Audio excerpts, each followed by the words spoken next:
मुकुंद हुमायूं कबीर कोई मौलवी नहीं है, कोई बहुत बड़े धार्मिक गुरु नहीं है, वो राजनेता है। और राजनीति करने वाले लोगों के लिए राजनीति में टाइमिंग बहुत मायने रखता है। और आने वाले वक्त में सब जानते हैं कि बंगाल में चुनावी मौसम आने वाला है, तो जाहिर सी बात है कि उसको देख करके एक पृष्ठभूमि बनाई गई है। दो इसके पहलू हैं। एक पहलू तो यह है कि केंद्र में भारतीय जनता पार्टी की सरकार है जो कथित रूप से हिंदू की राजनीति करती है, कहने में कोई गुरेज नहीं है।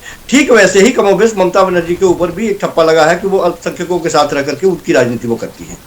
इस दोनों के बीच में जो आम जनता पिसेगी उसकी चिंता है हमें, और उसके बारे में सोचना है हमें। निश्चित तौर पे आने वाले वक्त के लिए एक कथा दी गई है। ये एक नया मस्जिद थी। सच बात यह है कि आप स्वतंत्र हैं, यदि आप मस्जिद बनाना चाहते हैं तो बाबर ऐसा कुछ है नहीं कि असंवैधानिक शब्द है। यदि जमीन आपकी हो, मंदिर आप बनाना चाहते हैं, धार्मिक प्रचार आप करना चाहते हैं, तो जो नाम रखना चाहें वो रखें। लेकिन क्या इस बात की भलाई पहले से ममता बनर्जी को नहीं थी? जो सवाल आप पूछना चाह रहे थे, क्या जानबूझ करके ये कंडीशन यहाँ तक आने देने की नौबत आ गई, या जानबूझ के छूट दी गई कि ये यहाँ तक पहुंचे और उसके बाद में एक धार्मिक ध्रुवीकरण हो और उसके लिए जो खाद पानी मिलने की जो संभावनाएं थी वो सामने आज दिखाई दे रही है।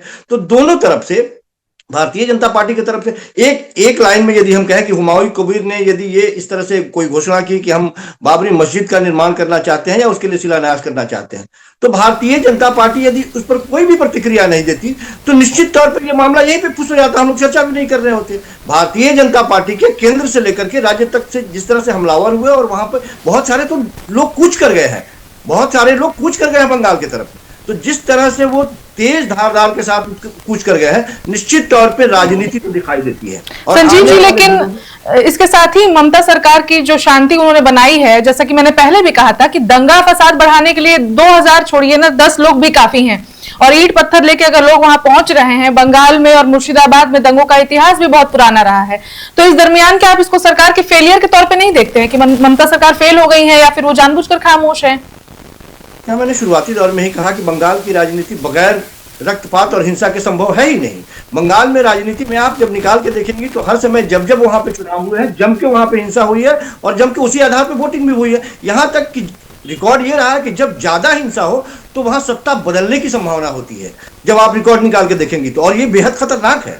हमें ये बात, बुझे मन से ही सही, लेकिन ये बात माननी पड़ेगी हमको। हम सिर्फ ये कह रहे हैं कि अभी के वक्त में ममता बनर्जी ने जिस तरह से इसको हैंडल किया है, कोई कुछ इस तरह की अप्रिय सूचना नहीं है, कोई घटना सामने नहीं नजर आ रही है, लेकिन ये राग बढ़ने की संभावना है इस पे। तो संजीव जी, सवाल तो यहीं पे आता है कि ममता जी ने मैनेज कहाँ किया है, क्योंकि ये लोग शांति से जा रहे हैं, यानी कि कहीं ऐसा तो नहीं है ममता जी ही ये सब करवा रही हैं।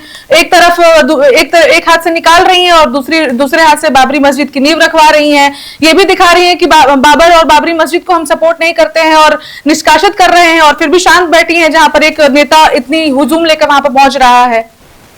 जब मैंने कहा कि राजनीति में असंभव कुछ भी नहीं है, मैंने शुरुआती दौर में, फिर मैं आपको याद दिला दूं कि मैंने कहा कि इस तरह से एक आंदोलन या इस तरह से एक जो माहौल और फिजा तैयार हो रही है, उसके बाद में हुमायूं कबीर किस करवट बैठेंगे, इस बात की भी कोई संभावना नहीं है। हम सब जानते हैं कि राजनीति में असंभव कुछ नहीं हो सकता है। कि जिधर आप इशारा कर रही हैं, निश्चित तौर पर यह इशारा केवल हम नहीं समझ रहे हैं और आप नहीं समझ रहे हैं, देश की जनता भी ये बात समझ रही है कि ये एक जो माहौल बनाने की कोशिश है, बाद में निष्कासन कर दिया जाना। यदि आपको उतना ही बुरा था तो उनके ऊपर कार्रवाई करते, उनको अंदर डाल देते, माहौल खराब करने के जुर्म में, ये बात ही यहां तक नहीं पहुंचती, आप हार्ड एक्शन लेती।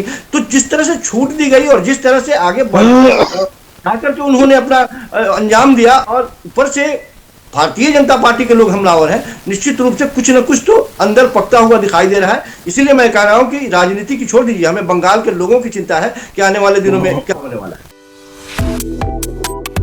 Subscribe to One India and never miss an update. Download the One India app now.